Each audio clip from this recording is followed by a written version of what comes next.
Greetings, ladies and gentlemen, it's me, Johnny the Super Gamer Brothers, and welcome back to the Sonic the Hedgehog 2006 Let's Play. And now, ladies and gentlemen, it's time to start Silver the Hedgehog's playthrough, so let's get this son of a bitch started.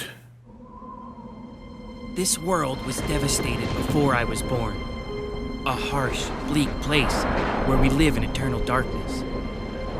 Life is a struggle, and people live without hope. How did this happen? No one will answer me directly, but they always point to the flames.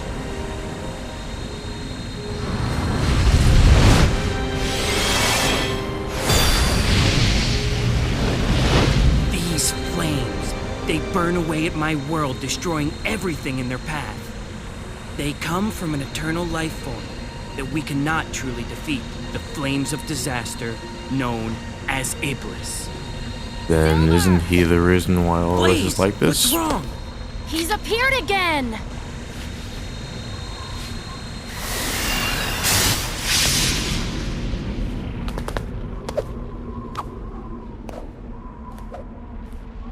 At the rate Blaze is going, she'll catch up to Silver in about 6 hours.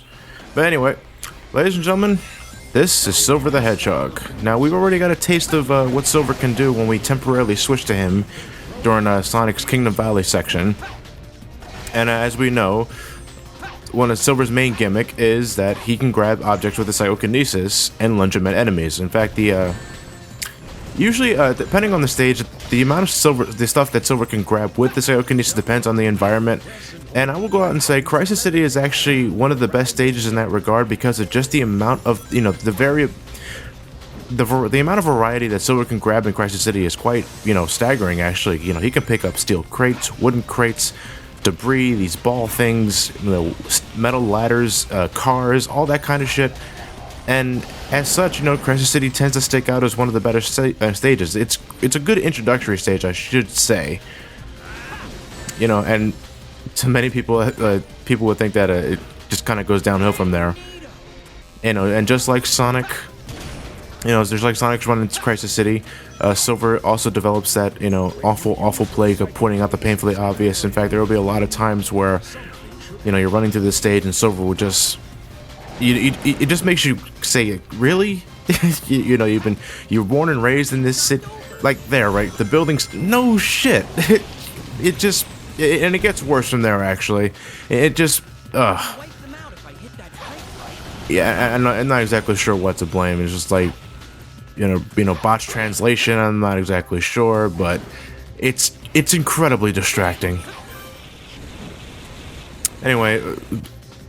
Since we have Silver's main gimmick of, picking up shit and throwing it at enemies, the one thing Silver definitely does not have over Sonic is speed. In fact, we are pretty much at Silver's top speed right now, and it is not that very fast. Granted, Silver stages are more designed for, heavy platforming and, just in combat with your psychokinesis, but there are times like this you're just running down a long stretch of road and you kind of wish you could just speed up things. And Blaze, this is no time for a nap. Get your ass up. Just look, I know it's tiring. I know we're still in the middle of the bullshit, but we need to... fuck this. Okay, we'll be playing more with her later. Anyways, another ability that Silver has I just showcased there is that by holding down the A button while in midair, Silver can temporarily hover. And unlike Sonic, Silver's meter on the bottom right actually does work, so you have to keep an eye out for it. And every time, the more objects you grab with Silver psychokinesis, the more the meter goes down. The meter slowly recharges by itself if you just stay still without exactly using your psychokinesis, and it also charges up faster by collecting these light cores that materialize out of enemies after killing them. We've seen these light cores actually in Sonic's playthrough, but again, since Sonic's meter wasn't exactly programmed right, they were pretty much fucking pointless. There are also times where you might see these runes on the floor that Silver can use a psychokinesis on to... I don't know exactly what these runes do. I'm guessing they temporarily amplify Silver's power, because with the runes, Silver can grab much bigger objects than he normally can, and it's actually one of the biggest problems I have with Silver's playthrough. It's just the inconsistencies with the psychokinesis, what exactly he can and cannot grab.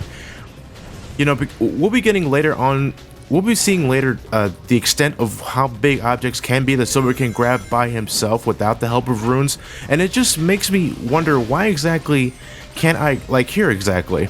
Like, you're supposed to lunge objects at this wall to make it crumble down so you can easily bypass it safely, but what exactly is stopping me from grabbing the crumbled wall with my psychokinesis and just flunging it out of my way? You know, why are there times where I need to use these runes in order to grab something that Silver should be able to grab by himself no problem? I don't know, it's just one of those things that just makes me dislike Silver's gameplay. Yeah, like I mentioned earlier, Silver to me works as a concept, but there are a lot of things I think they missed the opportunity on, and most of it involves his psychokinesis range and his overall speed. Anyway, now it's time for the second act of Kingdom Valley. Yeah, no, I'm sorry, Crisis City, and with such, we are now switched to control with Blaze the Cat. Yes, Blaze the Cat from Sonic Rush is back, baby, and it's like, well, I'm sorry, wait, I shouldn't say that, because according to this game, Blaze the Cat is not a being from a different dimension, but from the future. And, okay, you know, ignoring Sonic Rush's continuity aside, Blaze the Cat is actually one of my favorite characters to use in this game, and, you know, can you guess why? Yeah, you know, so, Blaze the Cat definitely makes up for Silver's lack of speed, though I think Silver should have speed anyway. You know, Blaze has a double jump, she has this really reliable spinning attack that I'm about to use right here, I think, actually. No, I'm probably just, yeah, right there, actually. It's pretty much the equivalent of Sonic's slide kick, you know, the one that defies gravity. But this attack is much more reliable because it has better range, and you don't exactly have to hit enemies with your feet in order to cause damage with it. You know, and to me, like, Blaze is very versatile, and just, you know, the double jump, the incredibly quick homing attack, the amount of range she can get with it, Blaze is actually really fun to use. And to me, Sonic only just beats her by a hair because of how versatile Sonic can be with the gem upgrades and the bounce bracelet. That's the only reason why I prefer Sonic over Blaze, because Blaze is definitely that. I'm always looking forward to a Blaze section during Silver's playthrough, and it pains me to say that when I'm not looking forward to the main character in the story. But, you know, in this particular case, Blaze just tends to stick out as being the better character. You know, if Blaze had the ability to pick up objects with her mind, then, you know, Silver would pretty much be absolutely fucking obsolete. Oh no, the plague spreads far. Now Blaze is starting to get the, you know, urge to point out the painfully obvious. Of course it's Crisis City!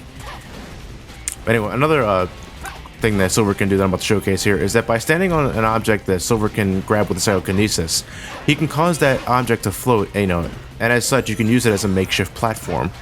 It's actually really useful for some of Silver's levels that we'll be getting later down the road, especially in the next level that we'll be getting to with Silver. You know, you can, if you manipulate objects with the psychokinesis, you know, really well, then you can take really big shortcuts. And what I'm actually doing here is that I mentioned that if you hold down the A button while you're in midair, you can cause Silver to hover. Problem is, one of the cool things you can do with Silver's hovered ability is that if you constantly mash the A button while you're in midair, you can get a lot more distance with Silver's hovering ability than you could normally get by just holding down the A button. Now, holding down the A button is, in terms of hovering, is ultimately faster, but if you want to get a lot more distance with it, then you just continuously mash the A button. And again, that's actually another good way you can take a big shortcut in levels with Silver. And yes, for all those who are wondering, yes, I did bust open an invincibility box, and the music was playing and I was invincible, but there was no invincibility graphic. And that happens to me a lot as Silver, actually. I can't recall at all a time where the invincibility graphic actually successfully loaded. I recall it happened to me once with Sonic, but for some reason the invincibility graphic never loads with me with Silver.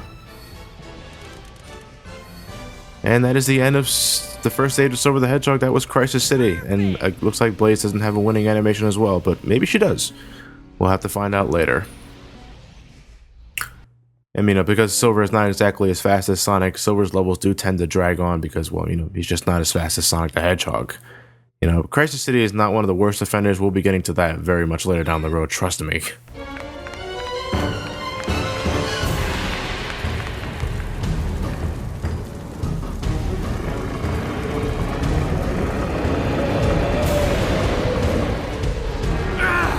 Blaze, why are you affected by the heat?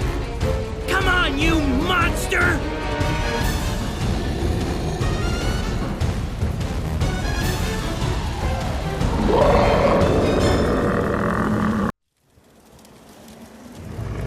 Okay, ladies and gentlemen, it is time for Silver the Hedgehog's first boss battle. This is Iblis. Yes. I gotta say, this is exactly what I was expecting based on the flashback that we saw in Princess Lisa's memories. You know, this is definitely no fiery tapeworm, and I gotta say, this is pretty much exactly what I was hoping for. You know, this, I get, I get a threat out of this form. You know, I have no idea what the hell was up with that tapeworm that we fought with Sonic in his story, but this is, I get more, this is what I was expecting. With that said, though, he's actually easier. Yeah, he was more pain in the ass when he was in the tapeworm, but that's not to say he has his problems as well. You know, the main gimmick here of the fight is that, you gotta grab objects with Silver Psychokinesis, and you have to lunge them at the armored part of Iblis's head. Yes, you would think you would have to aim at the many exposed areas of Iblis's body, but you have to intentionally aim at his head, which is armored. I don't. That is completely ass backwards. But really nothing we can complain about at this point. If it damages him, just go for it. And to me, one of the biggest problems with this boss battle, and it's actually very similar to the tapeworm in that regard, is that a lot of Iblis's attacks are pretty damn drawn out. Not so much in the first half, but in the later half, definitely. But if it's not debris you're lunging at Iblis, there are times where, he'll clench his body and he'll start doing the jitterbug, and as a result, he'll start releasing all of these pieces of debris from his chest. You can grab these objects with Silver Psychokinesis, and you can lunge them at his head. And to me, the best way to do the most effective damage, in a short amount of time, is that when you grab multiple objects with Silver Psychokinesis and you're ready to lunge them at Iblis, take a breather, make sure Silver is pointing directly at Iblis, and then start hitting the X button consecutively. Don't mash it, because if you end up mashing the X button while you have a lot of objects with Silver Psychokinesis, what's going to end up happening most of the time is that the objects will collide in midair, and they'll detonate, and you'll get nowhere as a result. See, in this case, right here, I'm going to show you what not to do. You see, well, in that case, I launched a lot of objects at Iblis at that point, but only one counted in terms of damage, and, that can happen as well, too. So, when you're grabbing a lot of objects as Silver, lunge them one at a time. If the one piece doesn't do damage, lunge the other piece. You want to get the most out of your debris in order to end this boss fight quickly. Because, if you're doing what I'm doing in this fight, it tends to drag out if you're being reckless and you're not thinking straight. But then again, I really don't play Silver the Hedgehog story that much because... I'll be getting more into that later, actually. Actually, when Iblis loses to the armored pieces of his head, he will start doing this flamethrower attack that can catch you off guard if you're right in front of him as he begins to do it. It's pretty impossible to avoid. So I would just stick to the left and right. Actually, okay, well that only counted as one hit, I guess.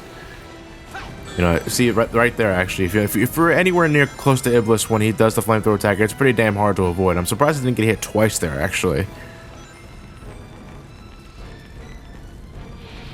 I actually don't know exactly what caused Iblis to go from this form to the tapeworm form we saw in Sonic's fight. It never really explained. And again, it's me not, taking my time. And as for I think this boss fight's gonna last just a little bit longer as a result. At this point, when Iblis is doing all these attacks really slowly, you're just waiting for him to either do his jitterbug, or, he has to, wait until he lifts up this piece of building chunk, this chunk of building, and lunge it very slowly at you. And for some reason, whenever he lifts a piece of a building, it's glowing yellow for some reason. I'm guessing it's like giving you a warning, like, look out, he's about to throw the building at you. But as we mentioned in the Brain Scratch one, it just looks like a giant wafer cookie.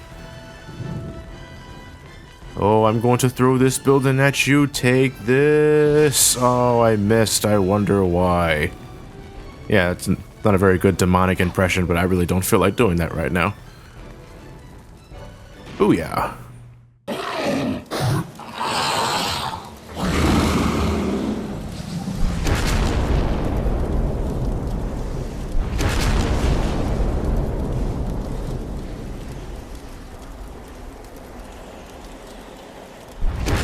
come on, we were all expecting a Terminator 2 reference when we saw that.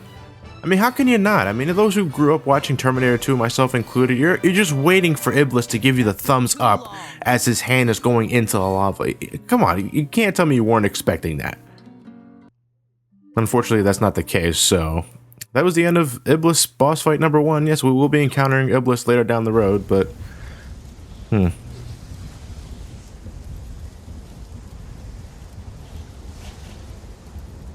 Looks like we stopped it for now. But it'll just rise up from its ashes again. What's the point of all this? It'll never end. Calm down, Silver. Then tell me what we should do. How can we completely destroy Iblis? By knowing the truth, of course. Just as a flower comes from a seed, or a chicken comes from an egg, everything has an origin. You need to find the being originally responsible for this catastrophe. Is that really the answer to our problem? Tell me, do you know who it is? Hello? You gotta tell me who it is? You're just kind of staring at me. Hello? Hello? Okay, ladies and gentlemen, next part, the bullshit commences. See you then.